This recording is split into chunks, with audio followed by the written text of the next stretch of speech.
Bismillahirrahmanirrahim. Yang saya hormati para alim ulama, para tokoh masyarakat dan para jamaah sekalian, Assalamualaikum warahmatullahi wabarakatuh. Waalaikumsalam. Alhamdulillah alladzi arsala rasulahu bil huda wa dinil haqq liyudhhirahu 'ala ad-din kullihi walau karihal kafirun. Segala puji bagi Allah Jalla Jalaluhu yang telah mengutus nabinya dengan agama yang benar untuk Allah menangkan agama ini di atas seluruh agama, walaupun orang-orang kafir tidak menyukai hal itu. Kita yakin seyakin-yakinnya bahwa al-Islam ya'lu wa la yu'la alaih. Kita harus mempertahankan keyakinan kita dengan usaha. Bagaimana agama Allah ini menjadi agama yang disukai dan dicintai oleh umat manusia. Tidak sedikit orang Islam yang membuat agama ini rusak, sehingga orang mau masuk Islam nggak jadi. Dia melihat kita bicara tentang kebersihan, ya, kita bicara tentang kedisiplinan, kerapian. Ngelihat orang Islam nggak disiplin, nggak bersih, nggak rapi, kata dia kayak gini nih orang Islam. Akhirnya orang itu benci dengan agama Allah ini gara-gara kita. Jangan sampai menjadi penyebab keluarnya orang dari Islam atau menjauhnya orang dari agama Allah ini.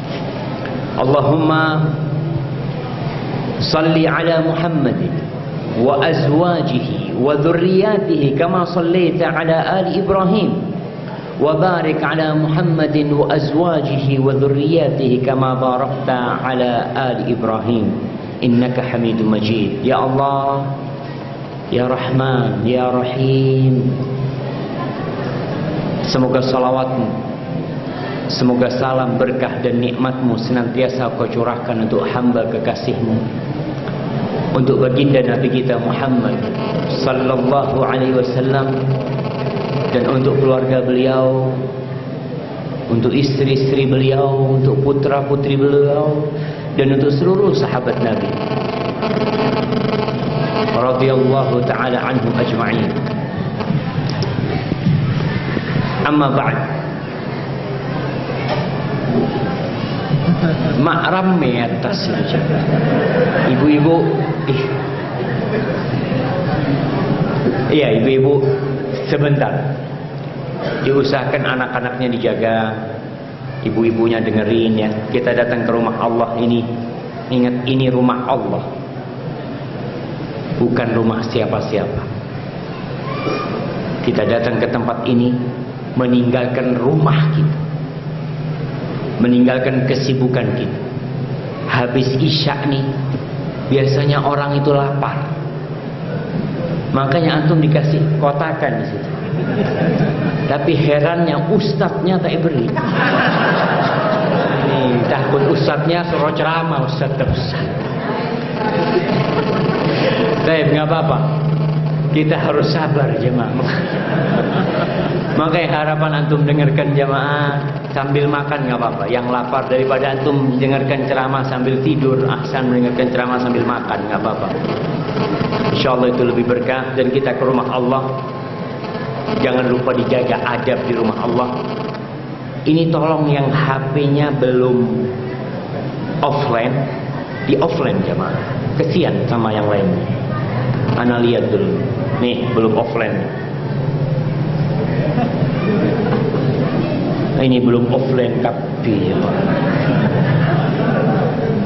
Iya. Coba diperiksa nih jemaah yang belum offline, di offline kan.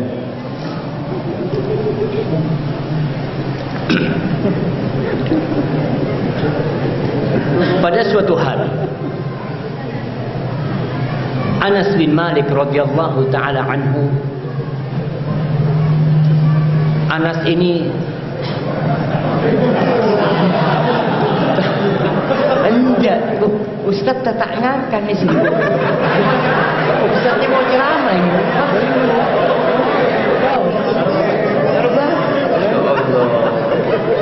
Banyak dulu yang terakhir.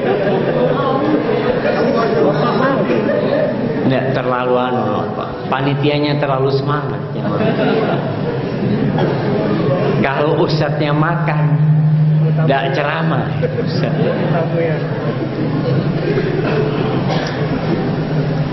Kita mau belajar bagaimana mencintai seorang kekasih.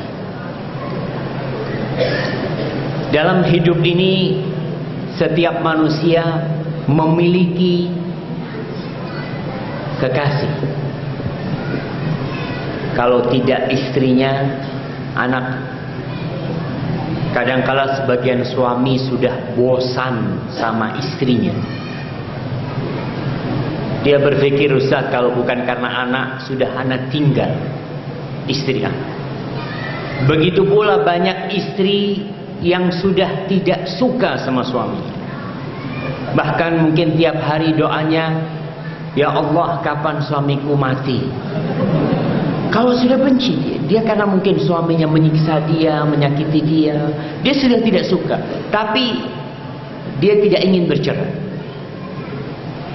karena takut anak-anaknya menjadi korban dari perceraian itu. Dari kisah itu dapat kita simpulkan, cinta dan kasih sayang itu memiliki bukti nyata. Bukan hanya sekedar ungkapan di lisan. Sebagaimana kebencian kepada seseorang itu ada buktinya. Buktinya apa? Ente nggak suka, anak nggak datang kajian. Anak nggak suka sama Ustaz, anak nggak datang. Ente datang, anak suka, kita akan datang. Pada suatu hari, di dalam hadis riwayat Imam Bukhari dan Muslim, Anas menceritakan, Anas ini siapa jemaah? Sebutkan 3 keutamaan Anas bin Malik. Anak kasih hadiah.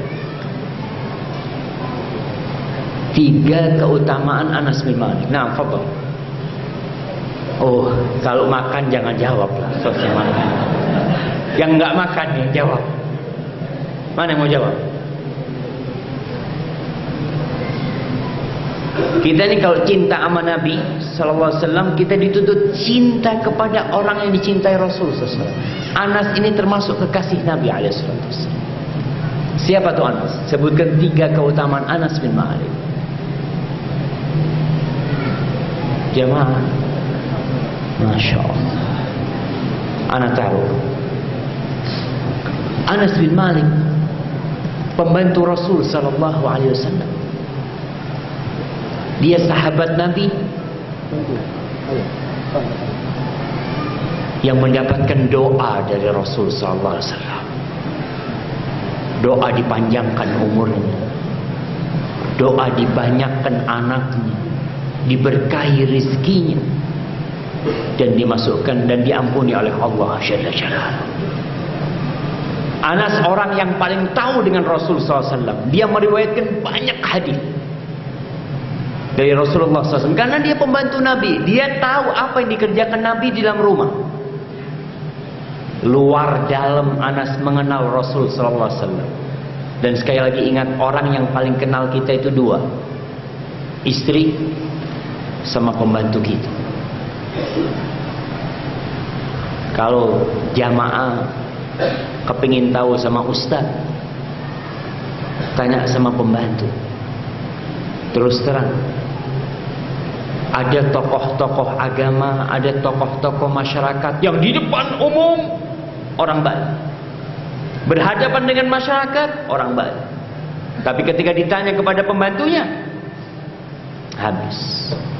Orang yang zalim, orang yang kasar berbicaranya, orang yang tidak menghargai pekerjaan orang lain. Tanya sama istrinya, keluar semua. Tapi Rasul sallallahu alaihi wasallam, Anas menceritakan tentang kekasihnya dengan kisah yang indah sekali. Kata Anas bin Malik radhiyallahu taala anhu, "Ja'a rajulun ila Nabi sallallahu alaihi wasallam faqala ya Rasulullah. Suatu hari datang menjumpai Nabi alaihi salatu wasallam seorang lelaki. Dia berkata, "Ya Rasulullah, mata sa'ah?" Wahai Rasulullah sallallahu alaihi wasallam, kapan kiamat? Kapan kiamat terjadi? Kapan kiamat? Tentu hari Jumat. Jumat besok. Oh, tahunnya nggak tahu, anak kasih hadiah tuh, masya Allah. Iya, kiamat tuh hari Jumat. Kapan? Qarib, dekat sekali. Rasul sallallahu alaihi wasallam mengatakan, "Bu'ithu ana was-sa'ah kahatain." Aku diutus dengan kiamat itu seperti ini dekatnya. Kata Rasul SAW. Sahabat tanya, mata sa'ah, kapan kiamat? Rasul sallallahu alaihi wasallam tidak menjawab pertanyaan sahabat ini. Ada pertanyaan yang pantas dijawab. Ada pertanyaan yang tidak perlu dijawab tapi dialihkan kepada pertanyaan lainnya. Rasul sallallahu alaihi wasallam mengatakan, "Wa mata a'dadta lis-sa'ah?" Dia bertanya kapan kiamat, Nabi balik bertanya, "Apa yang kau persiapkan untuk kiamat?" Kau ini tanya kapan kiamat, berarti orang kalau bertanya tentang datangnya sesuatu, dia telah siap. Kapan mau datangnya? Anda mau siap-siap. Rasul balik bertanya, sallallahu alaihi wasallam, apa yang kau siapkan untuk kiamat itu? Qala ma a'dadtu laha katsira amalin. Kalau amalan nggak banyak Rasul SAW. Persiapanku kalau dari sisi amal perbuatan nggak banyak. Illa annani uhibbullah wa rasulah. Tapi aku cinta kepada Allah dan Rasulnya. Antum bisa lihat nih orang amalnya nggak banyak. Ya yang wajib-wajib dia amalkan ya. Amalan-amalan yang lain mungkin nggak terlalu dia. Tapi dia memiliki sesuatu yang istimewa. Cinta kepada Allah dan Rasul. Apa kata Rasul sallallahu alaihi wasallam?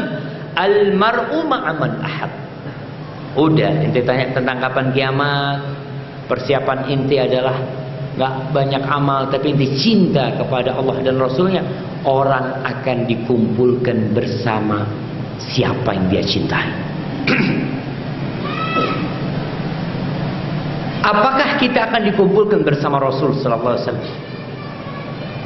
Mungkin gak orang kayak kita nih yang mengaku cinta kepada Rasulullah SAW, kita bakal dikumpulin. Orang yang cinta dengan Maradona akan dikumpulkan bersama Maradona. Betul siapa? Orang yang cinta dengan Ronaldo akan dikumpulkan bersama Ronaldo. Orang yang cinta dengan artis-artis dikumpulin sama artis. Tidak sedikit di antara kita yang cinta sama artis itu cinta mati. Dia ingin tahu semua kehidupan artis.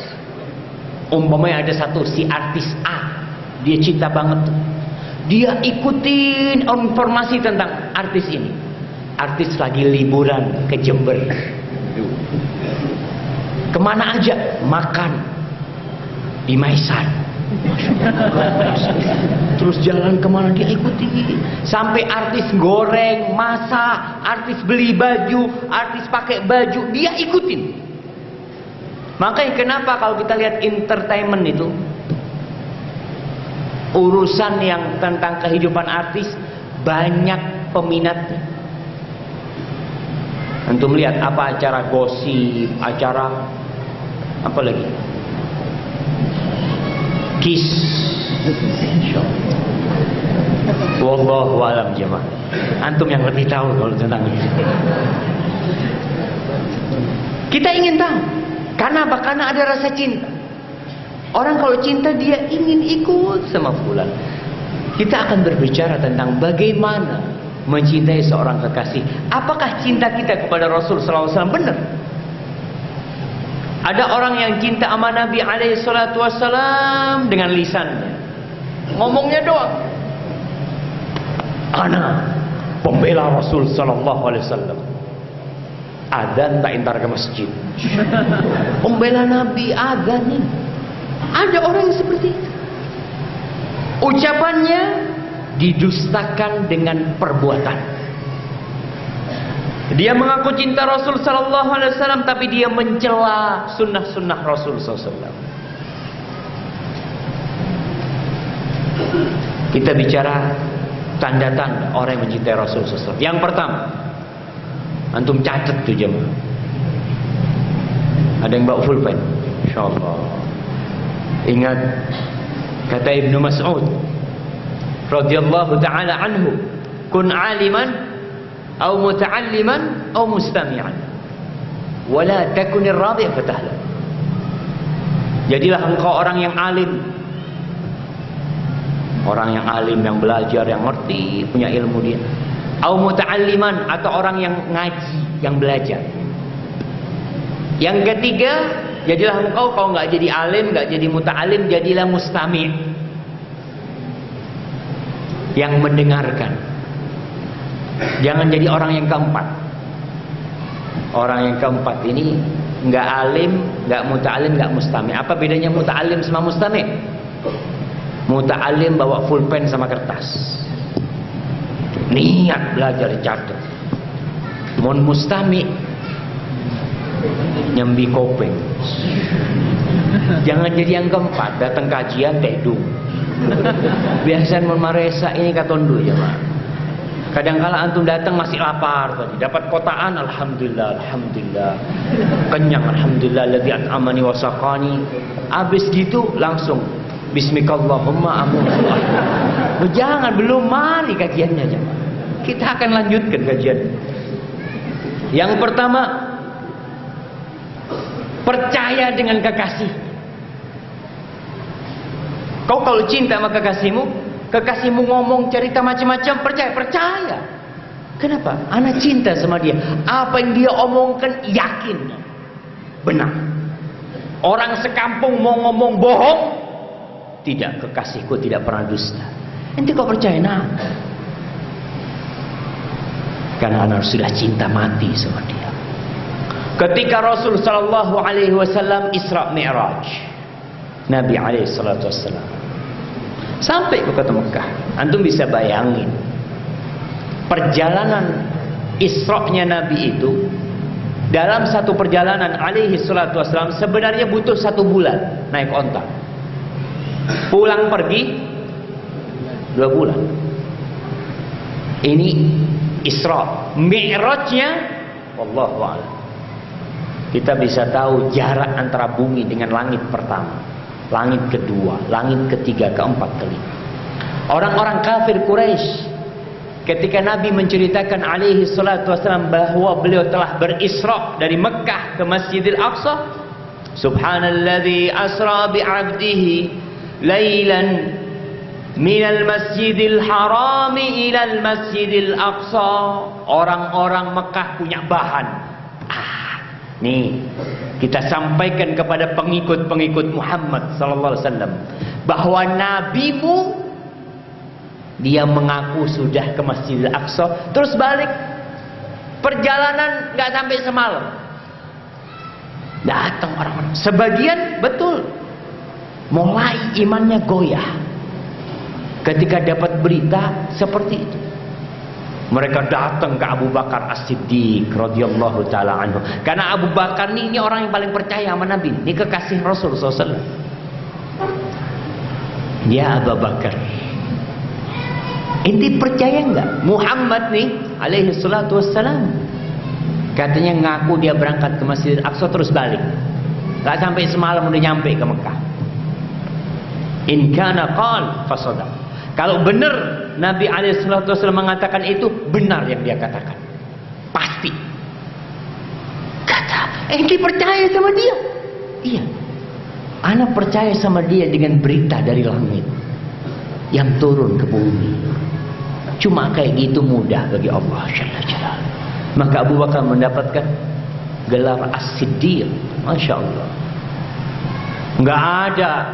Kalau kita lihat orang-orang sekarang, orang Islam mendapatkan informasi dari Rasulullah SAW, kok kayaknya nggak pas ya buat aneh, nggak masuk akal.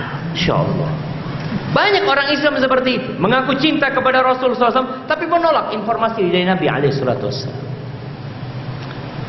Allah berfirman, "Wama yantiqu 'anil hawa." Nabi itu nggak bicara dari hawa nafsunya. In huwa illa wahyu yuha. Itu wahyu dari Allah Jalla Jalaluhu. Suatu hari Rasul SAW habis salat, beliau berbicara sama para sahabatnya, menghadap Nabi. Kalau habis sholat alaihissalam, beliau menghadap kepada sahabatnya, ngasih tausiah, ujangan setelah berzikir Rasulullah SAW. Lalu beliau berkata, "Bainama rajulun yasuqu baqaratan farakibaha, faqalat inna lam nukhlaq lihada, innama khuliqna lil harb." Nabi bercerita sallallahu alaihi wasallam ketika ada seorang lelaki lagi bawa sapi. Sapi biasanya digeret ya, dibawa tuh sapi.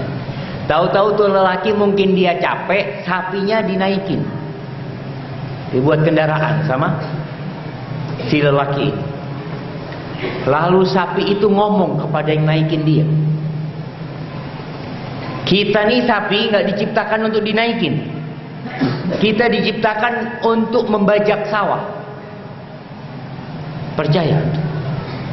Sapi bisa ngomong. Percaya? Insyaallah kasih hadiah.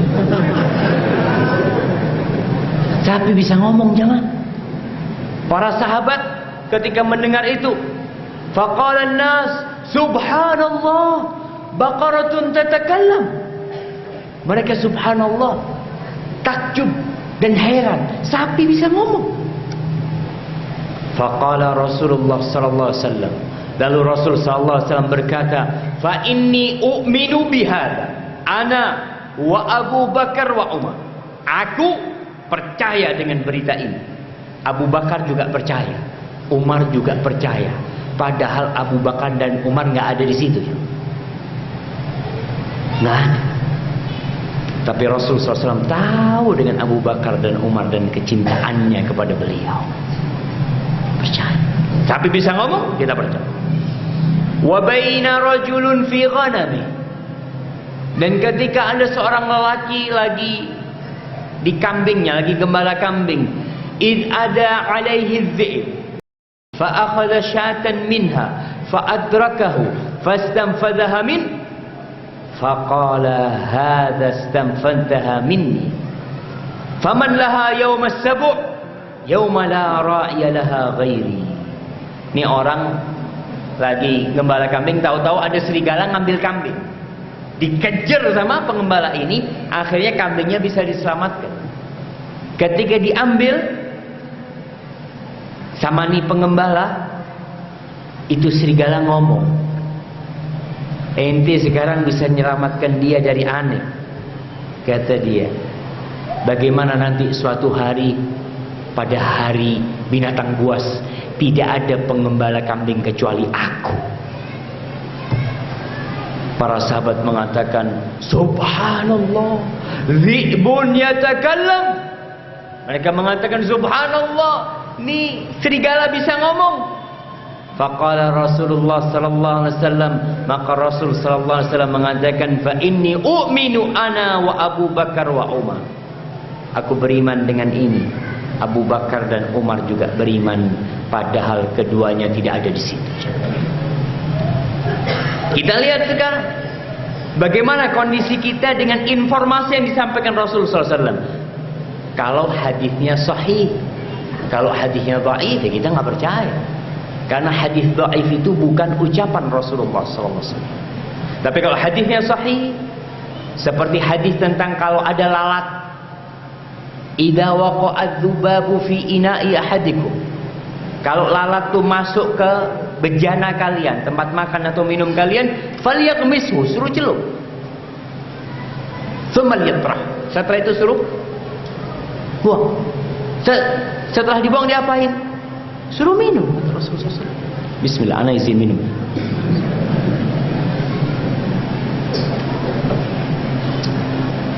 Sekarang musim lalat ya, musim lalat sekarang. Di mana-mana ada lalat. Rasulullah SAW nyuruh celupin, terus suruh buang, terus boleh diminum nih jemaah. Antum bisa bayangin boleh diminum. Orang sekarang berpikir gimana lalat dari tempat kotoran, dari sampah masuk ke tempat minum kita, kemudian kita celupin, kita boleh minum. Rasulullah SAW mengatakan fa inna fi ihda janahiha da wa fil ukhra shifa. Di salah satu sayap nyamuk itu ada penyakit, ada racun. Di satu sayapnya lagi ada penawarnya. Percaya enggak? Mosok Ustaz. Mungkin orang berpikir pertama dengar hadis, masa kayak gitu? Sahih rawahul Bukhari hadisnya, riwayatkan Imam Bukhari. Dan medis sudah membuktikan. Jangan antum percaya sama medis. Oh, kalau medis mengatakan itu baru saya percaya. Antum tidak percaya dengan Rasulullah SAW. Berarti antum percaya dengan dokter. Dan memang banyak orang lebih percaya sama dokter daripada sama ustaz. Yang kedua, kalau engkau mencintai Rasul sallallahu alaihi wasallam, maka berhukumlah dengan hukumnya.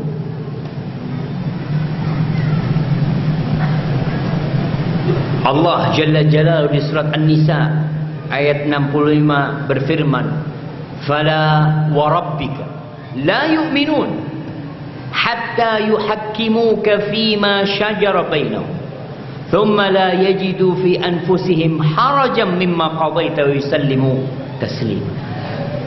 Allah berfirman, mereka demi Tuhanmu tidak beriman sampai mereka menjadikanmu Muhammad alaihi salatu wassalam sebagai hakim dalam urusan yang mereka perselisihkan.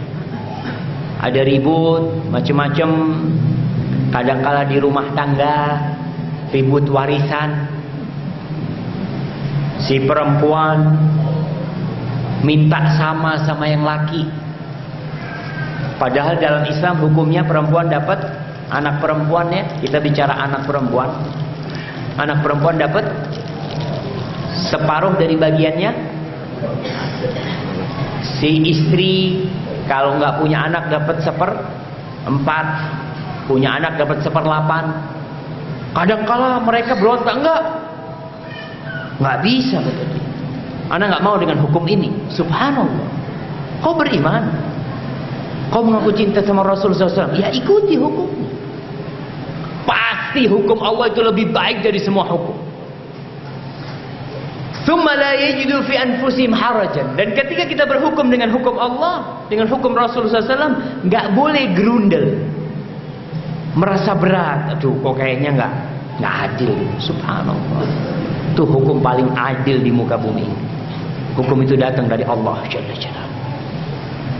Wa yusallimu taslimu, dan mereka berserah diri. Oke.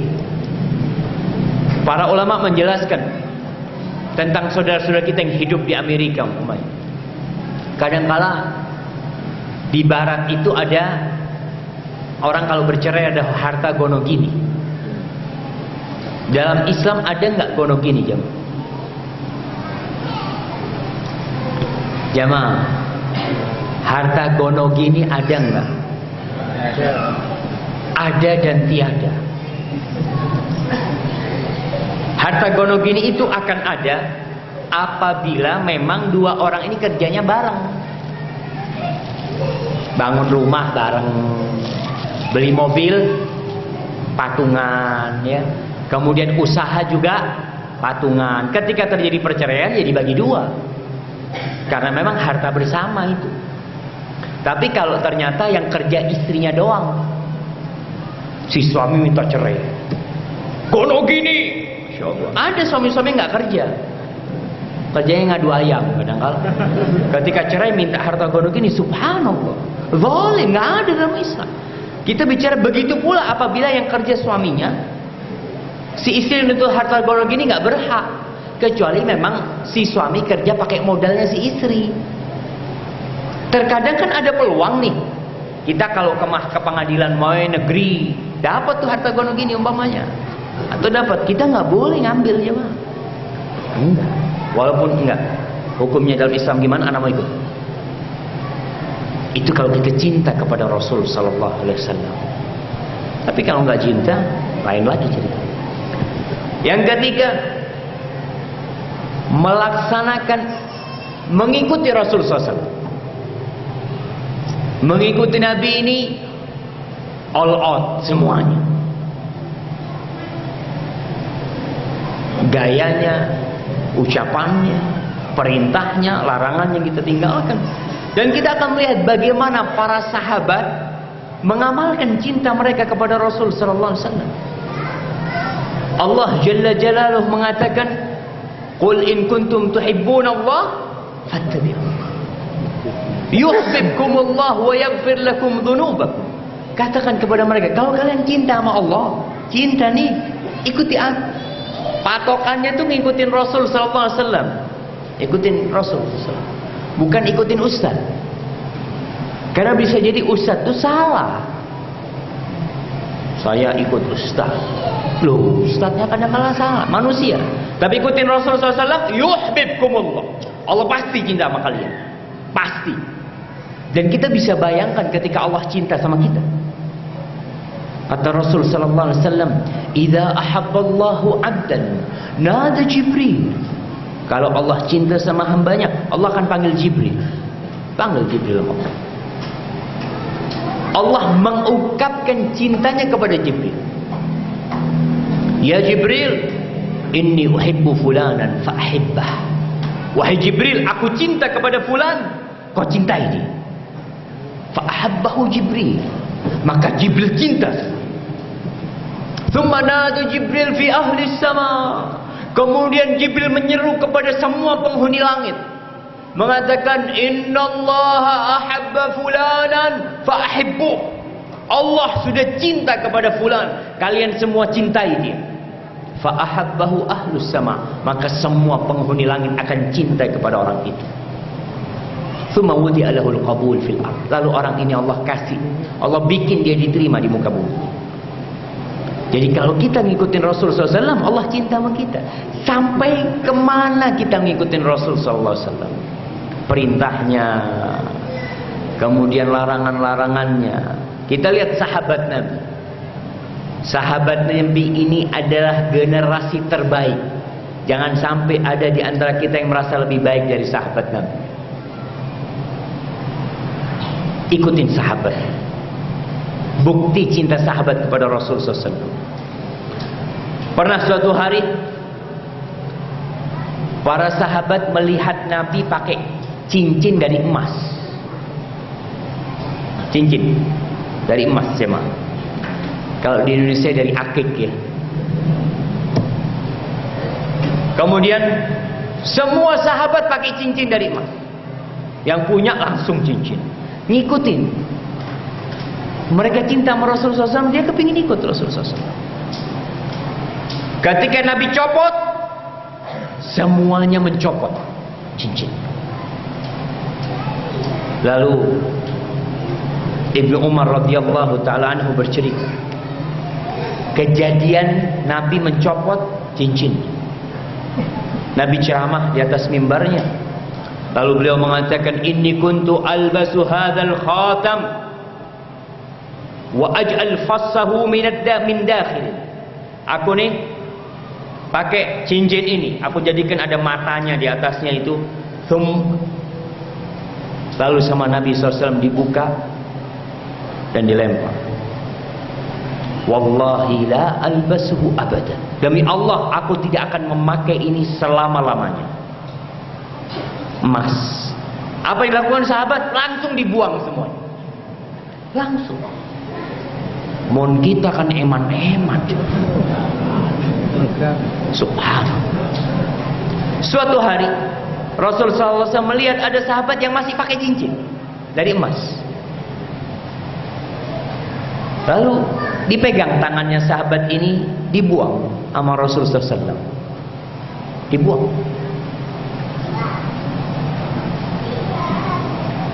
Setelah dibuang, Nabi mengatakan kepada mereka, ya'midu ahadukum ila jamratin min nar fayaj'aluha fi yadi. Ada seorang di antara kalian yang sengaja ngambil bara api, dia taruh di tangan.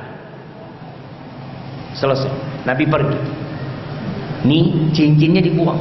Apa kata sahabat yang lain? Ente ambil. Boleh, maksudnya boleh dimanfaatkan, nggak boleh dipakai. Ente bisa jual, ente bisa kasihkan istri ente. Apa kata sahabat ini? La, wallahi la akhudhu abadan. Demi Allah, aku tidak akan ngambil cincin itu. Waqad tarahahu Rasulullah sallallahu alaihi wasallam. Nabi sudah buang, aku nggak akan ambil. Sallallahu alaihi wasallam. Sampai seperti itu mereka menerima apa yang dilakukan oleh Rasul sallallahu alaihi wasallam. Urusan larangan, sahabat tuh biasanya kalau dalam perjalanan singgah di sebuah lembah, mereka biasanya cari tempat sendiri-sendiri, nggak kumpul. Di dalam hadis riwayatkan Abu Dawud, Rasul sallallahu alaihi wasallam mengatakan kepada para sahabatnya ketika mereka berpencar, ya, inna tafarruqakum fi hadhihi syi'ab wal awdiyah innama dzalikum minasyaitan. Kata Nabi, mencarnya kalian ini di tempat ini, di lembah, ada yang di bawah pohon atau apa, itu termasuk dari syaitan. Tuh Nabi cuma ngomong gitu. Apa kata Abu Tha'labah Al-Khushani? Mulai saat itu nggak ada sahabat yang kalau singgah mencar, semuanya ngumpul jadi satu. Hatta yuqal, sampai kata Abu Tha'labah mengatakan, lau busita alaihim thawbun la'amam. Kalau mereka itu ditutupin kain, ketutup semuanya. Karena mereka bersama.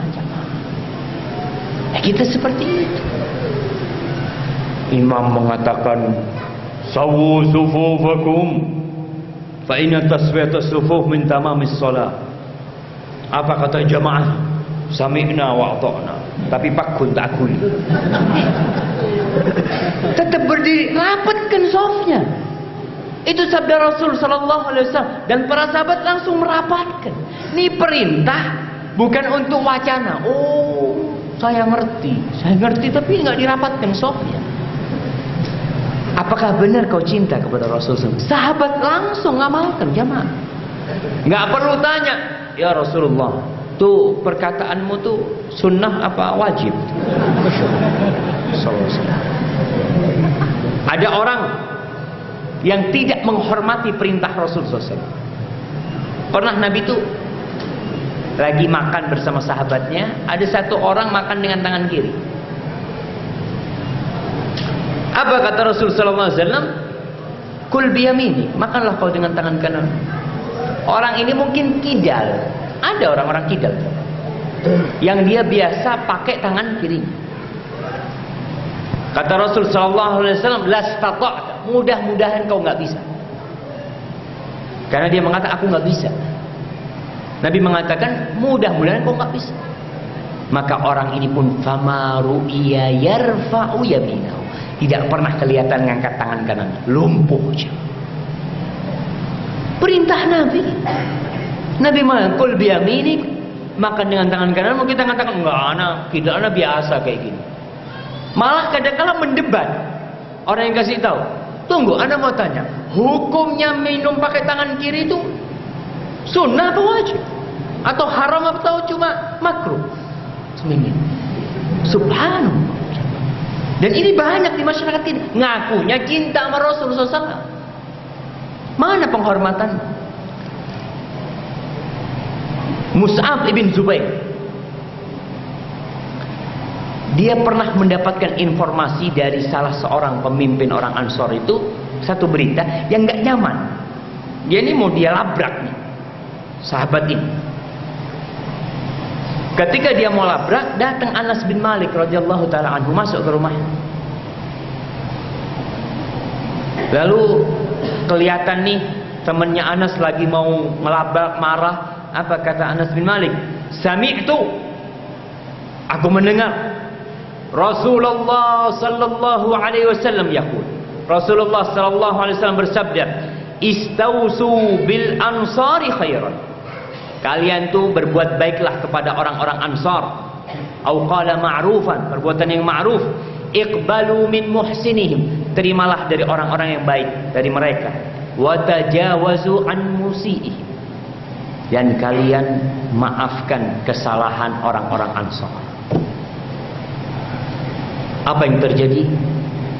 Mus'ab langsung turun dari kursi tempat dia duduk dan dia meletakkan pipinya di apa nih namanya? Di karpet ya. Dia tarik. Apa kata dia? Amru Rasulullah sallallahu alaihi wasallam ala ra'si wal 'ain. Perintah Rasul sallallahu alaihi wasallam aku laksanakan. Di kepalaku dan mataku akan melaksanakan. Langsung dia. Enggak ada tanya, ini kan punya salah sama ana dia. Enggak ada. Perintah Rasul maafkan mereka, langsung dimaafkan. Kita yang perlu bagaimana mencinta itu pembicaraan lain nanti, bagaimana kita menumbuhkan cinta. Tapi kita berbicara tentang bagaimana tanda seorang cinta kepada Rasul sallallahu alaihi wasallam. Hadis ini diriwayatkan Imam Ahmad dan Abu Dawud radhiyallahu taala an rahimahullahu taala meriwayatkan sebuah hadis. Hadis dari Jabir bin Abdullah radhiyallahu taala anhu. Kata Jabir, "Lamma istawa Rasulullah sallallahu alaihi wasallam yaum al-Jum'ah." Ketika Rasulullah sallallahu alaihi wasallam beliau naik tuh di mimbarnya pada hari Jumat, lalu beliau berkata, "Ijlisu," duduklah para sahabat, nyuruh sahabatnya pada duduk. Fasami'a dzalika Ibnu Mas'ud. Fajalasa ala babil masjid. Ibnu Mas'ud itu dengar suara Nabi, tapi dia belum masuk masjid. Jamaah. Ibnu Mas'ud dengar Nabi nyuruh duduk di depannya pintu masjid. Langsung duduk Ibnu Mas'ud. Karena Nabi nyuruh duduk. Nggak ada perkataan, oh Nabi nyuruh yang di dalam tuh mungkin mereka pada belum duduk. Langsung duduk, dengar sabda Rasul sallallahu alaihi wasallam, jamaah. Apa kata Ibnu Mas'ud? Ketika Ibnu Mas'ud duduk, kelihatan sama Nabi. Ta'al ya Abdullah bin Mas'ud, sini kau. Dia belum masuk ke masjid sudah duduk di sana. Disuruh masuk sama Rasul SAW. Allahumma salli wa sallim ala nabiyina Muhammad. Kemudian kalau kita cinta kepada Rasul SAW, maka hormatilah Rasul SAW. Menghormati Nabi gimana? Menghargai perintah, mencintai orang yang dicintai Rasul SAW. Nabi cinta sama siapa? Siapa aja. Nabi kalau cinta sama Abu Bakar, kita cinta. Nabi cinta kepada Usamah bin Zaid, kita cinta. Nabi cinta kepada Zaid bin Harithah, kita cinta. Kalau kau memang cinta sama Rasul sallallahu alaihi wasallam, dan kita lihat bagaimana penghormatan Abu Bakar kepada Rasul sallallahu alaihi wasallam. Abu Bakar ketika menjadi khalifah. Ingat kejadian itu, banyak dari orang-orang yang masuk Islam murtad dengan wafatnya Rasulullah SAW. Sebelum meninggalnya Rasul SAW, Abu Bakar mempersiapkan, Rasul SAW mempersiapkan bala tentara untuk ke Romawi, untuk perang.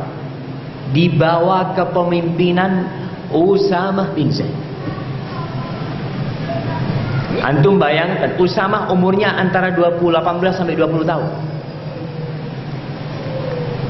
Pasukannya Abu Bakar, Umar bin Khattab. Masuk. Mereka menghormati. Nabi nyuruh dia jadi pemimpin, ya udah. Ini kekasihnya Rasul SAW. Akhirnya setelah wafatnya Rasul SAW, terjadi kebingungan di antara para sahabat. Apakah pasukan ini dikirim ke Romawi atau disuruh jagain Madinah? Karena banyak orang yang mau berontak, yang mau nyerang Madinah. Maka Umar bin Khattab berpendapat dengan dikomporin sama sahabat lain, suruhlah Abu Bakar ini membatalkan pasukan itu pergi supaya jagain kota Madinah. Abu Bakar radhiyallahu taala anhu mengatakan kepada para sahabat, "Walladzi nafsi biyadihi," demi yang jiwaku berada di tangannya, yakni demi Allah jalla jalaluhu, "law dhanantu anna sibaa takhtatifuni la anfatu jaysha Usamah kama amara Rasulullah sallallahu alaihi wasallam." Demi Allah, Andai kata binatang-binatang buas masuk ke kota Madinah, lalu dia membawa aku, udah habis dimakan semua, aku tidak akan membatalkan tentara Rasulullah SAW. Aku pasti akan terus memberangkatkan pasukan yang dipersiapkan oleh Rasulullah SAW. Masa Nabi nyuruh aku tidak melakukan itu? Maka Abu Bakar berpidato menyuruh semua sahabat berangkat. Nggak boleh yang sudah masuk barisan pasukan Usama berangkat. Cuma Abu Bakar minta supaya Umar bin Khattab boleh nggak ikut untuk mendampingi Abu Bakar Siddiq di kota Al-Madinah An-Nabawiyah. Dan benar, setelah pasukan ini pergi, masyarakat yang memberontak pada ketakutan. Kata dia, kalau orang Madinah ini nggak punya kekuatan, nggak mungkin tentaranya disuruh pergi. Pasti mereka punya persiapan. Maka mereka menunggu melihat. Kalau pasukannya kalah, baru mau nyerang. Ternyata pasukannya menang. Nggak jadi mereka. Kemudian kita lihat bagaimana penghormatan Ummu Habibah. Siapa tuh Ummu Habibah? Siapa? Istrinya Rasul SAW. Siapa yang tahu namanya Ummu Habibah? Siapa namanya? Romlah. Ini bisa. Nah, biasa mun rok jadi lah. Romlah binti Abi Sufyan. Abu Sufyan datang masuk ke kota Madinah, langsung mendatangi putrinya. Ketika masuk mendatangi Ummu Habibah, mau duduk di kayak sejadahnya Rasulullah SAW, sama Ummu Habibah digulung. Kata bapaknya, kenapa ente gulung? Apakah karena ente nggak suka anda duduk di situ, atau ente takut karena ente menghormati anak mungkin itu sejadahnya nggak bagus seperti itu? Apa kata Ummu Habibah? Ini sang ngomong sama bapaknya. Kata Ummu Habibah, "Hadza firasyu Rasulillah sallallahu alaihi wasallam." Ini sejadahnya Rasulullah sallallahu alaihi wasallam. Wa anta musyrikun najis. Engkau musyrik dan najis. Falam uhibba an tajlis ala thira. Aku enggak mau kau duduk di atas sejadahnya Nabi. Tuh, menghormati Nabi alaihi wasallam. Nabi enggak ada. Kadang-kala kita ini menghormati orang kalau di depannya kan. Depannya pura-pura menghormati. Mon budi lain lagi. Hati-hati. Dan Ummu Habibah bagaimana dia menghormati Rasulullah SAW lebih daripada penghormatan dia kepada bapaknya. Dan memang harus seperti itu. Kita harus mencintai Rasulullah SAW lebih dari bapak kita, lebih dari ibu kita, lebih daripada ustadz kita, lebih daripada anak kita. Pernah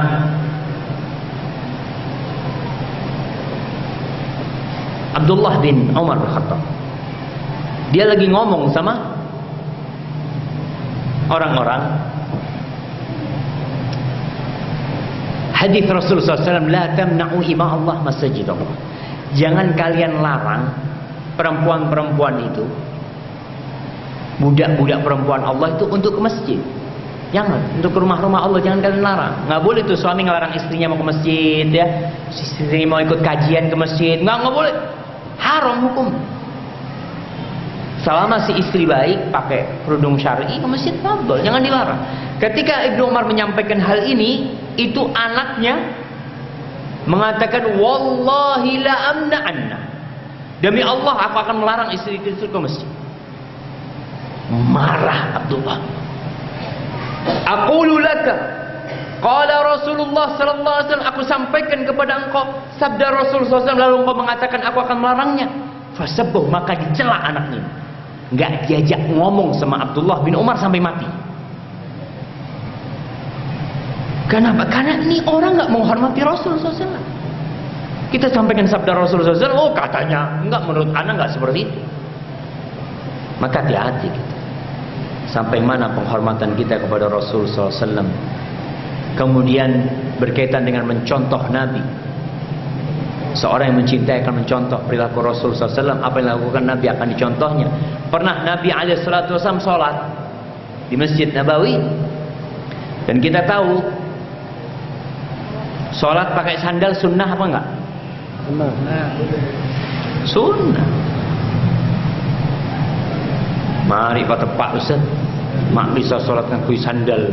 Memang orang kalau nggak ngerti jamaah, dia akan membenci sunnah. Pernah seorang syekh cerita di puncak, kan namanya tempat rekreasi kadang-kala jauh dari masjid. Akhirnya ada mahasiswa sama gurunya sholat di lahan rumput sana, sholat pakai sandal, pakai sepatu semuanya. Kan di sana banyak cewek-cewek yang lewat.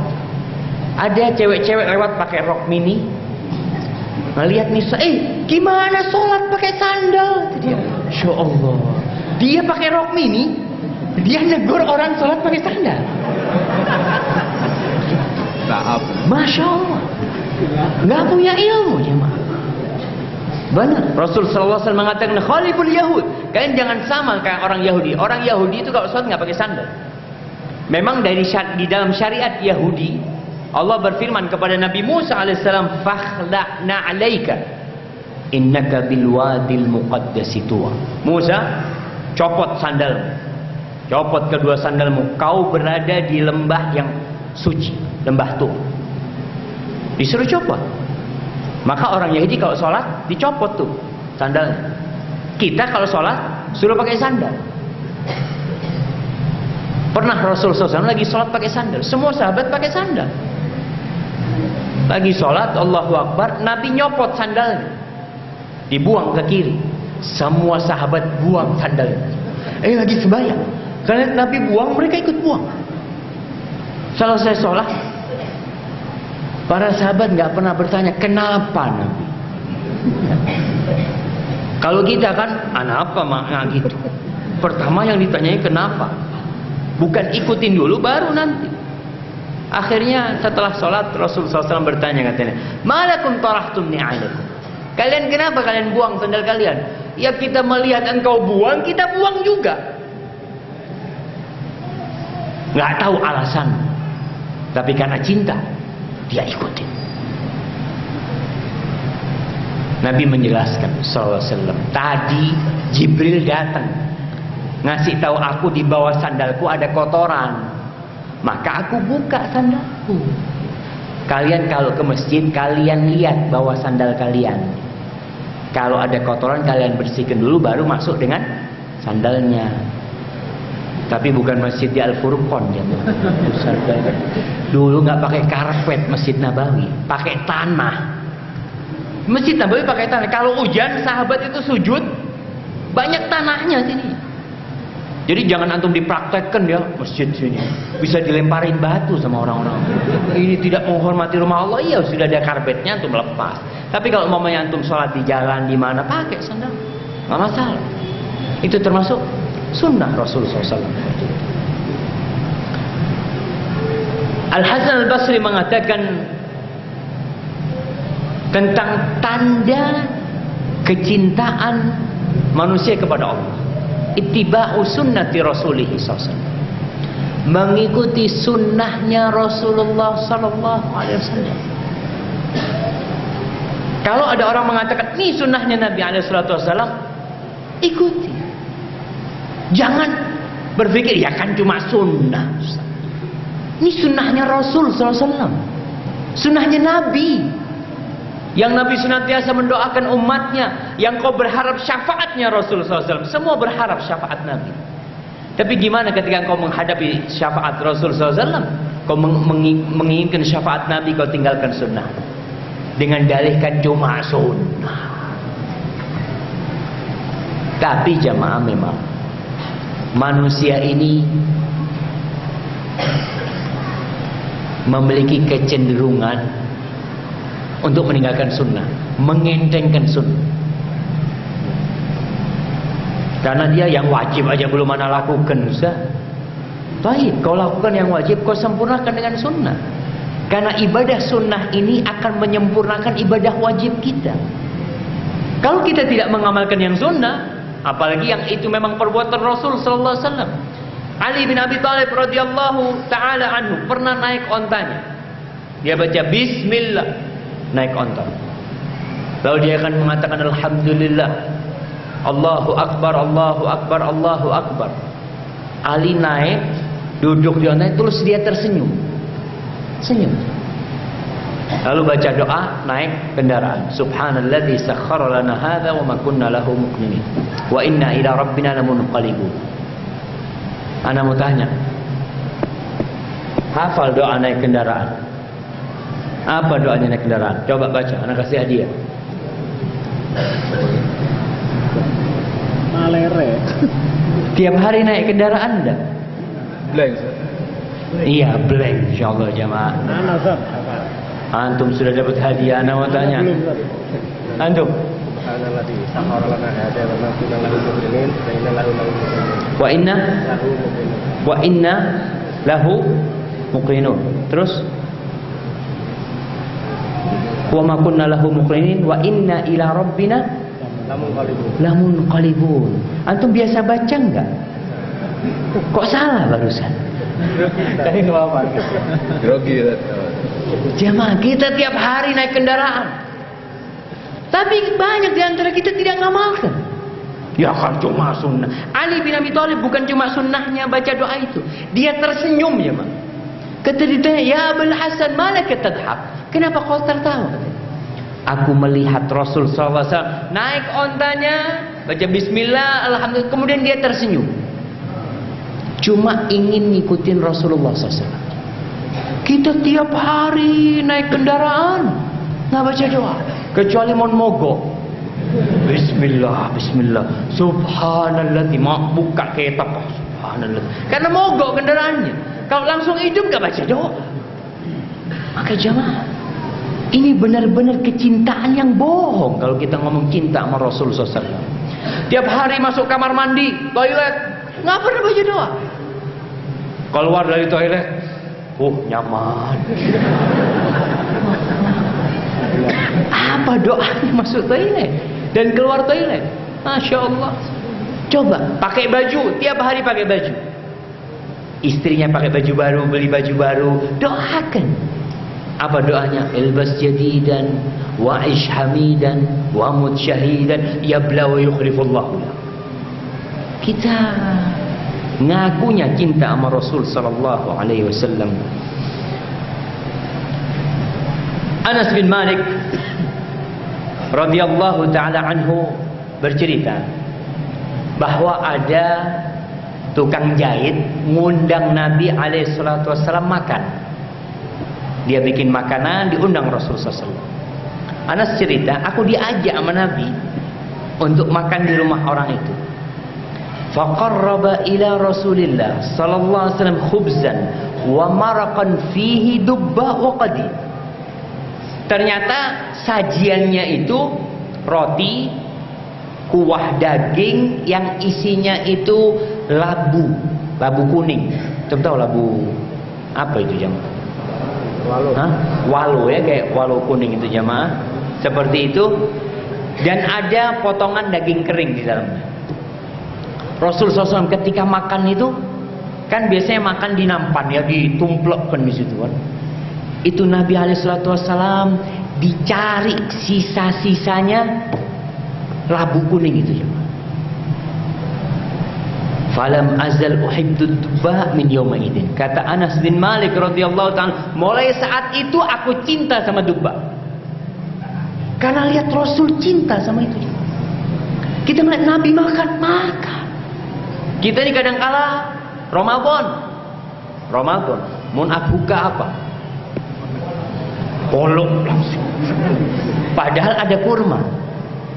Kita tahu ada kurma. Kita mungkin nggak suka sama kurma, ya Allah Ustaz, nggak biasa makan kurma Ustaz. Baik, kau tahu Rasul cinta sama kurma? Iya, makan kurma. Ketika kau makan, harapannya Rasul ini makan ini sallallahu alaihi wasallam. Kita tumbuhkan cinta. Makanya insya Allah antum besok minta istrinya masak labu. Bismillah, kan ketika tanya makan Rasulullah SAW suka sama ini jamaah. Anak berusaha untuk cinta. Walaupun antum mungkin nggak suka, Bismillah. Anas bin Malik cinta karena Rasul sallallahu alaihi wasallam cinta dengan itu. Kemudian kalau kita melihat sahabat Nabi radhiyallahu taala anhum, mereka cintanya itu bukan hanya dengan lisan, bukan hanya dengan mengikuti amalannya, dengan percaya dengan informasi yang disampaikan, tapi mereka juga berkorban jiwa dan raga mereka untuk Rasul sallallahu alaihi wasallam. Anas bin Nadhr. Anas bin Nadhr ini pamannya Anas bin Malik. Ketika perang Badar, dia tidak turun. Karena memang perang Badar itu tidak ada rencana perang. Anas nggak ikut. Ketika Nabi pulang sallallahu alaihi wasallam, Anas mengatakan, "Ya Rasulullah, kita nggak tahu kalau ada peperangan, Rasulullah. Kalau tahu, kalau Allah memperkenankan bagi aku untuk berperang bersamamu, insya Allah aku akan tunjukkan apa yang aku akan perbuat." Dan betul, ketika perang Uhud, ketika dikumandangkan dakwah untuk berperang, ya khailallah irkabi, wahai kuda-kuda Allah, berangkat nih. Itu para sahabat semua berangkat. Sampai yang kemanten baru berangkat. Handolah itu pengantin baru, berangkat dia.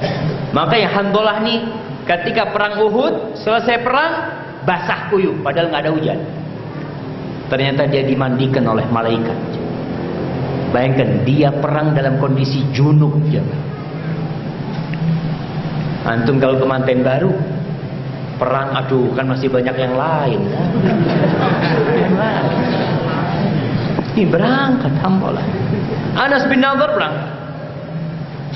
Ketika dalam perjalanan, perang sudah terjadi. Di tengah-tengah peperangan, umat Islam dipukul mundur oleh orang-orang musyrikin. Dan ada informasi dusta yang mengatakan bahwa Rasulullah SAW udah tewas. Sebagian sahabat ketika mendengar kekasihnya meninggal dunia langsung lemes. Antum bisa bayangin, antum dengar mamanya, "Syuf, istrimu meninggal." Itu mau nggak mau? Atau ibu kita dikasih tahu lagi semangat ya, antum lagi olahraga, lagi apa, tahu-tahu dengar berita ibu kita meninggal, itu mungkin kita nggak bisa ngangkat kaki kita. Sebagian sahabat lemes, mereka melemparkan pedangnya. Anas bin Nadhr lewatin mereka, udah melemparin pedangnya. Fayaqulu lahum, Anas berkata kepada mereka, "Ma balukum qad alqaitumus silah?" Kalian ngapain udah dilempar senjata kalian? Faqalu qutila Rasulullah sallallahu alaihi wasallam. Nabi sallallahu alaihi wasallam udah meninggal dunia. Faqala Anas, "Fama tasna'una bil hayati ba'da Rasulullah sallallahu alaihi wasallam?" Terus ada apa kalian hidup? Untuk apa kalian hidup kalau Rasulullah SAW sudah meninggal dunia? Bangun! Qumu famutu ala ma mata alaihi Rasulullah SAW. Bangun kalian. Kalian mati seperti matinya Rasulullah SAW. Fandafa'a Anas bin Nadhr fi sufufih. Anas bin Nadhr langsung masuk ke barisan peperangan ini. Dia ketemu sama Sa'ad bin Mu'ad. Lagi masuk ke medan perang itu ketemu sama Sa'ad bin Mu'ad. Sebutkan nantilah. Sa'ad bin Mu'ad ini dia yang meninggal dunia, jamaah. Ketika meninggal dunia, arsy-Nya Allah itu bergetar. Tidak pernah arsy Allah itu bergetar kecuali ketika meninggalnya Sa'ad bin Mu'ad radhiyallahu ta'ala anhu. Ketemu sama Sa'ad. Apa kata Anas bin Nadhr? "Ya Sa'du, ya Sa'ad, wallahi inni la ajidu rihal jannah duna Uhud." Demi Allah, aku mencium bau surga di bawah Uhud. Para ulama menjelaskan betul. Anas bin Nadhr itu mencium bau surga. Ada orang-orang yang Allah kasih kesempatan mencium bau surga sedangkan dia masih di dunia. Maka Anas masuk ke medan perang dan tewas. Ketika tewas, tidak ada yang mengenali Anas bin Nadhr. Di tubuhnya itu ada 80 luka, antara tebasan pedang, tusukan rumuh, tusukan tombak, atau anak panah yang menancap di tubuhnya. 80. Nggak ada yang kenal dia kecuali adiknya, karena adiknya melihat mungkin ada tanda di tangannya, dia kata ini Anas. Wajahnya udah hilang, hidungnya dipotong, mulutnya disobek, telinganya habis. Radhiyallahu taala anhu. Tapi seperti itu kecintaan mereka kepada Rasul sallallahu alaihi wasallam. Kita nggak perlu sampai berdarah-darah. Abu Dujana, ketika Rasul sallallahu alaihi wasallam masuk ke dalam lubang ketika perang Uhud itu, ada salah satu orang fasik dari orang Madinah, orang kafir nih, disebut Ar-Rahib, tapi Nabi menyebutnya Al-Fasik. Dia ternyata bikin lobang-lobang di Uhud itu sebagai, kalau perang itu untuk jebakan. Rasul SAW jatuh di dalam jebakan itu. Abu Dujanah datang meluk Rasul SAW. Itu anak panah nancep di pundak, di punggungnya Abu Dujanah radhiyallahu taala. Untuk siapa? Untuk Rasulullah sallallahu alaihi wasallam. Sampai kalau berempat jemaah. Hah? Saya lihat sebagian sudah mulai ngantuk ini jemaah, Masya Allah. Kalau yang muda belum ngantuk, tapi yang tua-tua ini jemaah, kita memang itu penyakitnya kalau pengajian. Kalau nonton film ya, mau nonton bola, Masya Allah. Tapi kalau pengajian setengah jam sudah mulai redup gitu jemaah. Baik. Tanda kecintaan kepada Rasul sallallahu alaihi wasallam, menghidupkan sunnah. Ketika orang-orang benci dengan sunnahnya, kita hidupkan sunnah. Rasul sallallahu alaihi wasallam mengatakan, "Ballighu anni walau ayat." Sampaikan dari aku walaupun satu ayat. Ustaz, ana nggak bisa ceramah. Iya, nggak bisa ceramah. Hidupkan dakwah dengan perbuatan. Entar ke masjid, kita hidupkan sunnah Rasul. Pas azan ke masjid, ketemu orang, Assalamualaikum, Assalamualaikum. Jangan permisi. Karena kita tahu masyarakat kita, ketika ketemu orang, apa yang dia lakukan? Nuwun sewu, ngapora, numpang lebet. Apa? Ustaz, kita kan Nusantara, Ustaz. Iya, Nusantara kita. Kita ada di Indonesia, tapi kita Muslim. Kita pengikut Rasul sallallahu alaihi wasallam, bukan pengikut siapa-siapa. Siapa yang harus kita ikuti? Rasulullah SAW. Nabi kita Rasul SAW. Tiap hari kita mengatakan asyhadu an la ilaha illallah wa asyhadu anna Muhammadar Rasulullah sallallahu alaihi wasallam. Maka kita gitu Nabi. Kalau ketemu orang, mulai hari ini ketemu orang nggak ada lagi permisi. Apa? Assalamualaikum. Kadangkala kita mau assalamualaikum pertama kali nggak dijawab, tak jawab. Perak dilihat, subhanallah, saya ingat sama anak saya, assalamualaikum sama orang, assalamualaikum. Iya, bisa iya jawabannya assalamualaikum. Itu nggak biasa. Kita hidupkan di kampung kita. Mungkin sebulan 2 bulan orang masih nggak biasa, tapi lama-lama biasa. Jangan merasa kagok gitu kan, nggak enak gitu. Karena nggak enak Ustaz. Kan adatnya di masyarakat, oke, adatnya itu permisi. Lebih baik mana permisi sama assalamualaikum? Assalamualaikum. Assalamualaikum. Ucapkan salam kepada, hidupkan sunnah Rasul SAW. Kalau orang sekampung itu yang awalnya nggak kenal salam, gara-gara kita mereka kenal salam, maka kita akan dapat pahala semua orang kampung. Man sanna fil islami sunnatan hasanah falahu ajruha wa ajru man amila biha min ba'di ila yaumil qiyamah. Sampai hari kiamat. Kalau orang kampung itu, kadang-kadang kita lihat anak kecil, kalau antum biasakan salam, anak kecil itu akan nunggu antum. Kalau lihat datang orang ini, mereka berdiri. Mari gini, assalamualaikum, ini biasa.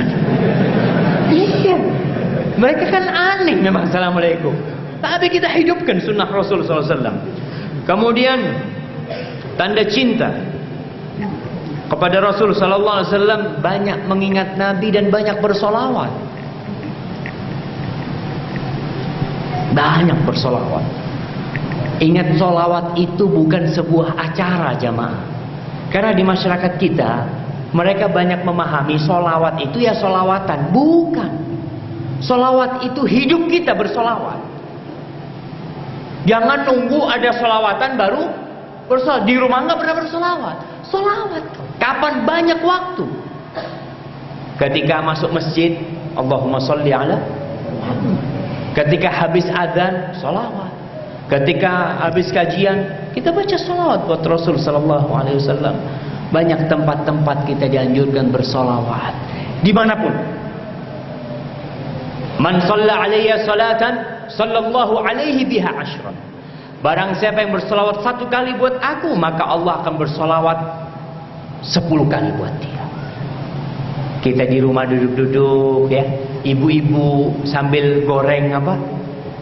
Goreng ikan, Allahumma sholli ala Muhammad wa ala ali Muhammad umpamanya. Saya ingat di Jogja ada seorang ustaz cerita, ada ibu tua, perempuan tua ini, Masya Allah, dia kalau habis asar berangkat ke musola. Di musola itu ada pohon mangga atau pohon apa, banyak daun yang jatuh. Tiap hari dia kumpulin daun itu jamaah. Ngumpulinnya nggak disapu. Dia bawa tongkat ada pakunya. Dia kumpulin, terus dia masukin ke sampah. Kata remaja masjid, ya Allah, ibu tua ini kok nggak pakai sapu aja lebih cepat. Akhirnya besoknya sama remaja masjid disapu. Sebelum ibu itu datang langsung disapu. Datang tuh ibu, nangis. Nangis ibu itu. Ditanya ibu, kenapa ibu kok nangis? Kan sudah enak, ibu sudah nggak perlu ngumpulin lagi, ibu istirahat. Apa kata ibu itu? Saya dengan setiap daun itu bersolawat buat Rasulullah sallallahu alaihi wasallam. Jangan. Antum solawat di rumah, iya, di tempat kerja, di sawah, apalagi hari Jumat dan malam Jumat. Fa'aksiru fihi minas salati alaihi. Kalian banyak-banyak bersolawat buat aku pada hari. Berapa kali? Terserah. 1000, 1200, 1300, yang banyak. Khususkan waktu untuk bersolawat buat Rasul SAW. Dapat apa kita? Hidup tenang.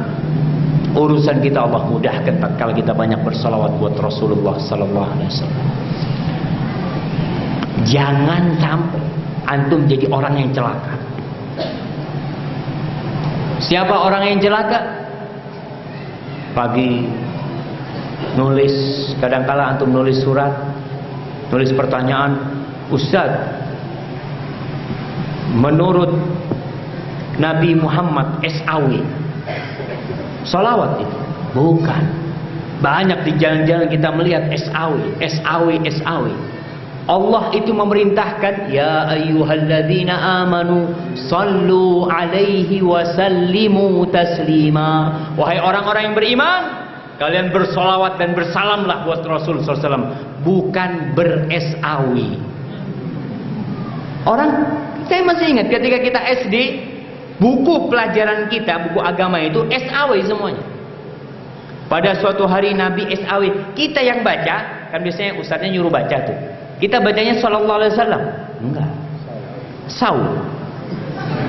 Nabi Muhammad SAW bersabda, kata Rasul sallallahu alaihi wasallam, syaqiyun abdun dzukirtu indahu falam yusalli alaihi. Celaka, melarat orang yang aku disebut di sisinya kemudian dia tidak berselawat kepada aku. Jangan sampai antum ngomong, oh iya Nabi Muhammad, iya pernah Nabi. Mana salawatnya? Sallallahu alaihi wasallam. Kemudian sering baca sejarah Nabi. Jangan cuma kadangkala kita nih ingat sama Nabi cuma setahun sekali. Sering tuh baca, beli bukunya. Cek perak melek koran. Baca sejarah Rasulullah SAW. Kita nih kalau sering baca jemaah, tumbuh kecintaan di hati. Ya Allah, Rasulullah SAW berbuat ini itu, kita semakin cinta dengan Nabi kita alaihi salatu wasallam. Tapi kalau enggak, kita akan lupa. Dan kita tidak akan cinta kepada Rasul sallallahu alaihi wasallam. Ma'asyiral muslimin rahimakumullah, salawat yang paling mulia di antara semua salawat yang ada di muka bumi ini adalah salawat yang diajarkan oleh Rasulullah SAW. Dan salawat itu berasal dari Allah. Mana yang kita baca waktu sholat. Banyak tuh model-modelnya, tapi ada dua yang terkenal ya. Yang pertama, Allahumma salli ala Muhammadin wa ala ali Muhammad kama sallaita ala Ibrahim wa ala ali Ibrahim innaka Hamidum Majid, wa barik ala Muhammad wa ala ali Muhammad kama barakta ala Ibrahim wa ala ali Ibrahim innaka Hamidum Majid. Itu yang terkenal. Yang kedua, Allahumma salli ala Muhammadin wa azwajihi wa dhurriyyatihi kama sallaita ala ali Ibrahim wa barik ala Muhammadin wa azwajihi wa dhurriyyatihi kama barakta ala ali Ibrahim innaka Hamidum Majid. Dua. Yang lainnya ada, tapi itu tetap mirip dengan dua ini. Jangan antum ribut mengamalkan sholawat yang lain, yang ini ditinggalkan. Banyak orang.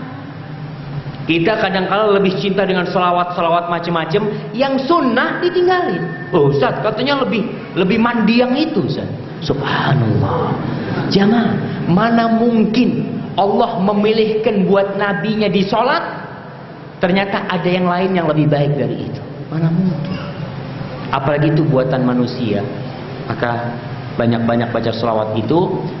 Yang paling pendek yang kita baca sallallahu alaihi wasallam, Allahumma salli ala Muhammad, itu yang paling pendek, tapi tetap kita banyak berselawat kepada Rasul sallallahu alaihi wasallam. Barakallahu fikum. Baik, sebelum masuk ke tanya jawab, ana mau kasih hadiah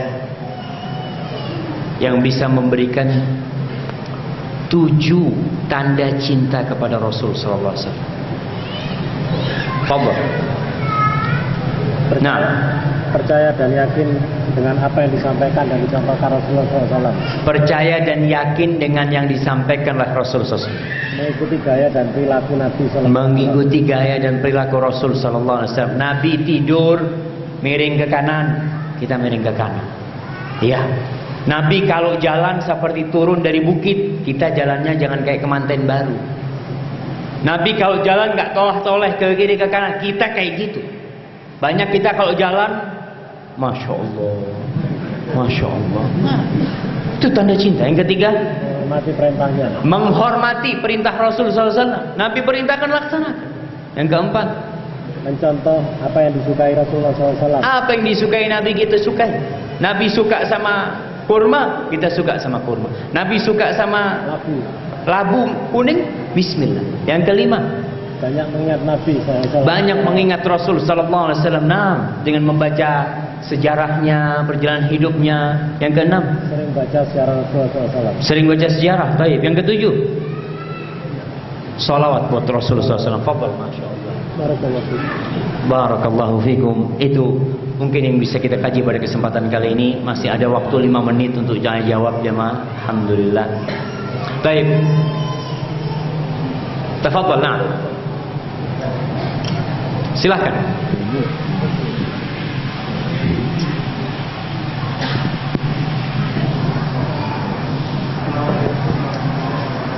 Waalaikumsalam warahmatullahi wabarakatuh.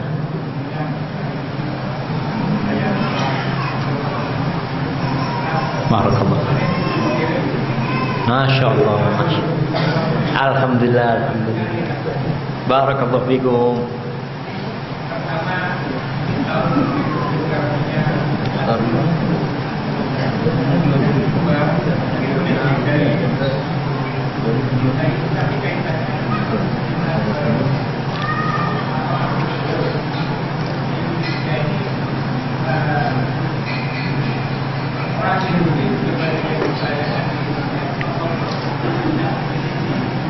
Oke, siap. Nah. Jangan banyak-banyak ini. Ini cukup sudah pertanyaannya. Barakallahu fikum. Iya.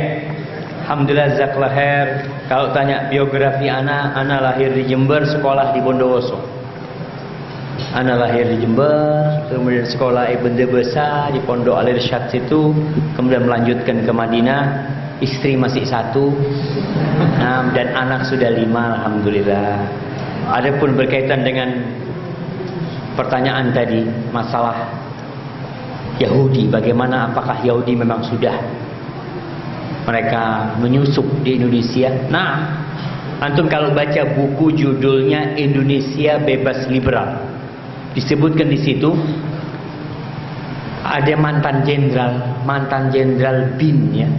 Dia menceritakan bahwasanya di Indonesia ini ada 60.000 agen CIA, 60.000. Sebagiannya ustaz yang kerjanya memecah belah umat, yang kerjanya bikin supaya terkesan Islam itu teroris, umpamanya ada sebagian seperti itu, dan dibayar. Makanya kita hati-hati. Itu ada. Allah mengatakan walan tardu ankal yahud walan nasara hatta tattabi'a millatahum. Orang Yahudi dan Nasara tidak akan ridha sampai kalian ikut agama mereka. Belanda ketika meninggalkan Indonesia, dia tidak pergi semuanya. Dia meninggalkan Peter Beck. Peter Beck itu salah satu ya orang Belanda memang yang kerjanya memata-matai Indonesia. Dia bagaimana kebijakan-kebijakan pemerintah itu kadangkala lewat mereka, dan Peter Beck ini termasuk yang menggagas berdirinya CSIS yang dulu di sama LB Murdani atau siapa ya. Ya, itu berita betul ya. Peperangan urat saraf itu ada dari orang-orang luar pun yang masuk Indonesia. Bagaimana sikap kita menghadapi itu? Itu yang penting. Belajar. Umat Islam ini sampai hari ini masih banyak yang tidak tahu dengan Islam yang sebenarnya. Masih jauh dari masjid ya. Masih banyak perilaku-perilaku, tindakan-tindakan yang berbau kesyirikan. Bahkan mulai muncul orang-orang yang nyarungi orang Islam, ngasih sarung sama pohon. Pohon dikasih sarung. Subhanallah. Padahal masih banyak yang nggak pakai sarung. Ya masih itu. Wallahu a'lam, seperti itu kiranya. Jazakallahu khair. Kita akan baca pertanyaan tertulis ini yang ada kaitannya dengan kajian kita, jemaah. Tunggu dulu.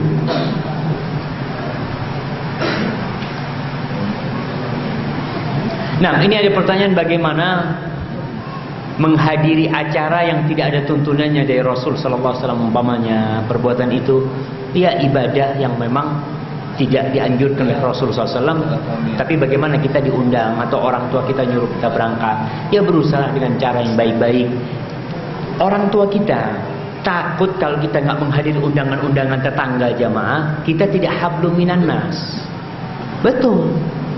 Kita kalau nggak menghadiri mereka, pikiran mereka kita nggak hablum minan nas, karena hablum minan nasnya cuma itu. Maka kita harus tunjukkan gimana sunnahnya Rasul SAW. Kita ada keluarga yang meninggal dunia, ada tetangga meninggal dunia, kita yang bikin makan. Kita datang ke mereka, takziah, kita bawa makan nih. Kita bikinkan pizza buat kau sama keluarganya ya. Kemudian tetangga kita ada musibah, mungkin anaknya sakit, kita datang, kita berkunjung. Itu hablum minan nas yang harus kita jaga. Idza laqitahu fasallim alaihi. Kalau kau berjumpa, ucapkan salam. Wa idza da'aka fa'ajibhu. Kalau kau diundang, datang. Kemudian kalau dia bersin lalu mengatakan alhamdulillah fasyammit. Lalu kalau dia minta nasihat, kau kasih nasihat. Kalau dia sakit, kau kunjungin, kau besuk. Kalau dia mati, kau antarkan ke kuburan. Maka hablum minan nas harus kita jaga. Kadangkala kita tidak menjaga itu, akhirnya orang tua kita takut kalau kita tidak mengikuti acara-acara seperti itu. Akhirnya kita tidak menghormati tetangga. Banyak sunnah Rasul yang ditinggalkan. Kalau kita masak di rumah, idza tabakhta maraqatan fa'tir ma'ah. Kata Rasul SAW, kalau kau masak, banyakin kuahnya, bagi sama tetangga. Tapi di masyarakat kita tidak ada bagi-bagi makanan kecuali kalau selamatan. Betul. Kita praktekkan sunnah Rasul SAW. Enggak. Ada rizki, bismillah. Potong kambing bagi tetangga. Kemudian kita umpamanya habis gajian, ngomong sama istri kita, kau mau masak yang banyak. Kita undang tetangga ke rumah. Dengan itu kita akan menjaga hablum minan nas. Tapi kalau kita karena sudah jenggoten ke masjid sama orang nggak salam. Beda alirannya. Insyaallah. Muslim, tetangga kita Muslim, kita ajak salim alaih. Dia mungkin nggak ngerti dengan sunnah Rasul SAW. Kita ajarkan kepada mereka. Kita perlu berdakwah dengan akhlak kita. Baik.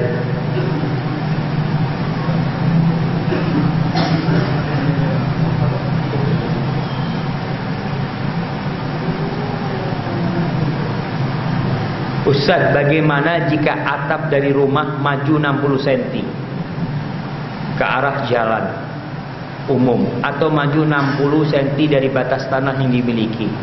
Atap ini sekaligus sebagai teras pada bangunan lantai 2. Apakah ini termasuk merampas hak tetangga? Hak umum. Jika ya, yang harus dilakukan karena terlanjur berdiri meminta izin pada sekitar, meminta izin kepada CV selaku pemilik perumahan, atau membongkar bangunan yang melebihi batas tanah. Subhanallah jamaah. Ini pertanyaan dari orang yang beriman. Insyaallah nahsabuhu kadzalik. Karena kita lihat di masa sekarang ada orang-orang yang bikin bangunan di tanah orang. Kadang-kala bikin bangunan di tanah orang dikasih izin. Monggo nggak apa-apa, saya mungkin mau buka warung di sini gitu ya, silahkan. Dapat 2 tahun yang bikin rumah, yang punya tanah mau pakai, apa katanya? Wah, cek nyaman lah situ, bayar. Kadang-kala subhanallah. Dan nggak boleh, ada yang mindah patok tanah. Allah Jalla Jalla akan membuat orang yang ngambil haknya orang itu, nanti tanah itu akan disuruh panggul sama dia di hari kiamat. Lalu bagaimana kalau kita ambil tanahnya, baik tanah umum punya pemerintah, kalau tadi dikatakan menjulur keluar ya izin. Siapa yang memiliki itu kita izin. Kalau yang punya tetangga kita izin sama tetangga. Dan memang tetangga ini nggak boleh melarang tetangganya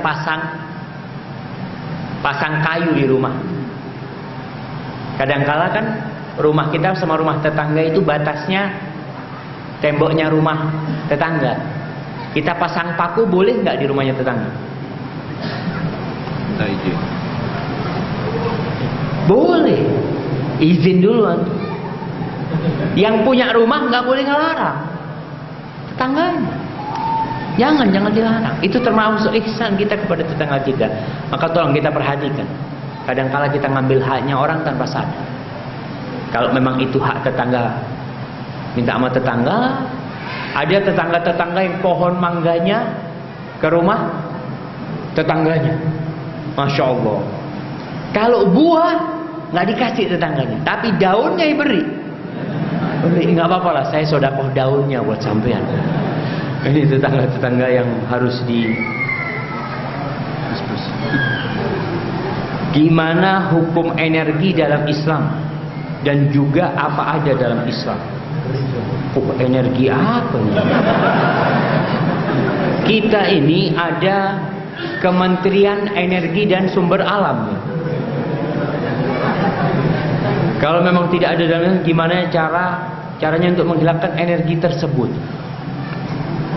Mungkin energi tenaga dalam maksudnya. Iya. Wallahu a'lam, mungkin jemaah. Baik. Nah, kalau dikatakan memang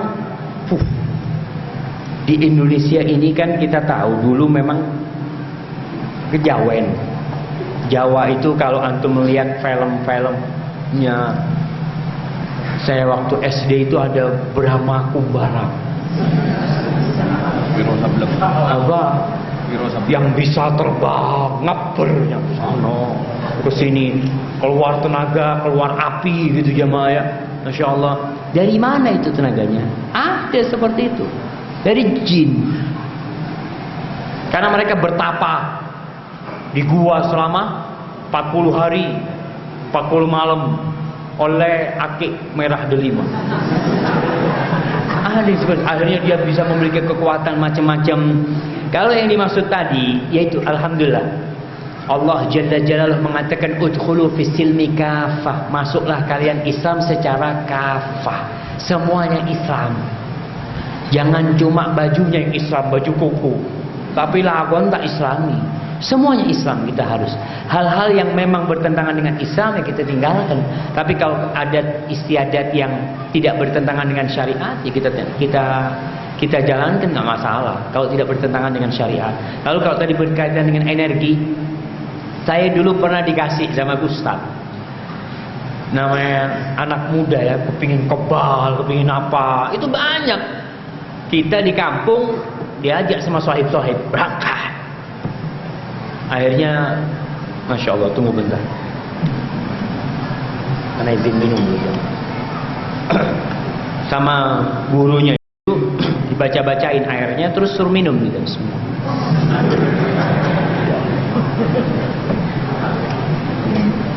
Habis gitu kata gurunya main. Kita anak pondok. Pak Ustaz, yang bantu kita siapa? Malaikat. Sarah gelu ini jamaah, malaikat.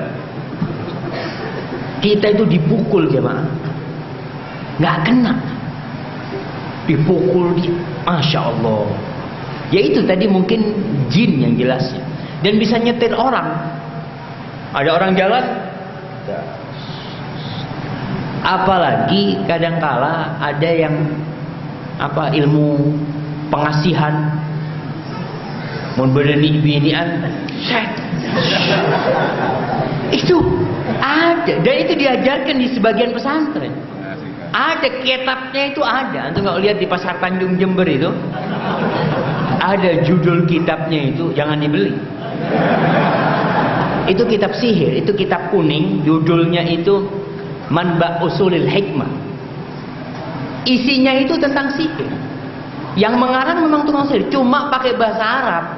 Dan kertasnya kuning. Orang jangan berpikir semua kertas kuning itu bukan, maksudnya buku kitab kuning itu kitab bagus semua. Itu kertasnya kuning. Kertasnya kuning, isinya macam-macam. Maka hati-hati. Jangan asal beli, dan itu diajarkan di beberapa tempat itu. Maka kalau tadi dia punya energi karena hasil dari pemberian, ya kadang-kala ada jinnya. Bagaimana cara menghilangkan hal itu? Dengan meruqyah, ruqyah mandiri ya. Dia baca zikir wirid pagi sore ya. Habis sholat awirid, mau tidur awirid, bangun tidur awirid, pakai baju awirid. Semua zikirnya Nabi itu kita amalkan. Insya Allah mudah-mudahan hilang sendiri nantinya seperti itu. Barakallahu fikum. Ini ada pertanyaan terakhir ya. Mau tanya Ustaz, apakah saya berdosa jika tidak menyiapkan sahur untuk suami yang menjalankan puasa Daud, sehari puasa sehari tidak, tapi kalau buka selalu saya siapkan? Syukron, jazakallah khairan. Masya Allah ya. Ini ada suami-suami yang Masya Allah jemaah, bisa puasa Daud jemaah, itu khairus siam. Kata Rasulullah SAW, sebaiknya puasa adalah puasanya Nabi Daud alaihissalam. Terus bagaimana nih orang yang istri yang tidak menyiapkan sahur? Berusahalah. Kalau dikatakan dosa, ya kalau suaminya marah jadi dosa. Karena termasuk hak suami dilayani. Kadang-kala ada orang-orang sekarang itu kalau ngasih makan suaminya, habis masak, kemudian disiapkan, suaminya datang taruh meja makan, Cina bibinin. Itu terjadi. Ada seorang suami yang kayak gitu. Kadang-kala disiapin makan sama istrinya, istrinya nonton TV. Apa kata si suaminya ini? Mari, saya benih kucing. Saya bukan kucing, dikasih makan ditinggal gitu kan. Didampingi. Betul jemaah. Maka istri yang seperti ini berusaha untuk memberikan khidmat kepada suaminya. Dia bangun ya, dia siapkan. Kalau dia tidak puasa, insya Allah dia dapat pahala suaminya puasa. Dengan dia bangun, mempersiapkan untuk suaminya, buka untuk suaminya, seperti itu. Rasul SAW biasanya tuh bangunin Aisyah kalau mau subuh, dibangunin Aisyah suruh sholat witir. Aisyah dibangunin Aisyah sholat witir. Mungkin seperti. Dan suami harus sabar menghadapi istrinya juga. Hadza wallahu a'lam. Sebab itu yang bisa kita kaji pada kesempatan kali ini. Apabila itu benar itu dari Allah Jalla Jalaluh, kalau ada yang salah dan kurang berkenan itu dari diri saya sendiri. Mohon maaf atas kesalahan itu. Subhanakallahumma bihamdik asyhadu an la ilaha illa anta astaghfiruka wa atubu ilaik. Wa sallallahu ala nabiyyina Muhammad wa ala alihi washabbihi wasallam. Wassalamu alaikum warahmatullahi wabarakatuh. Waalaikumsalam.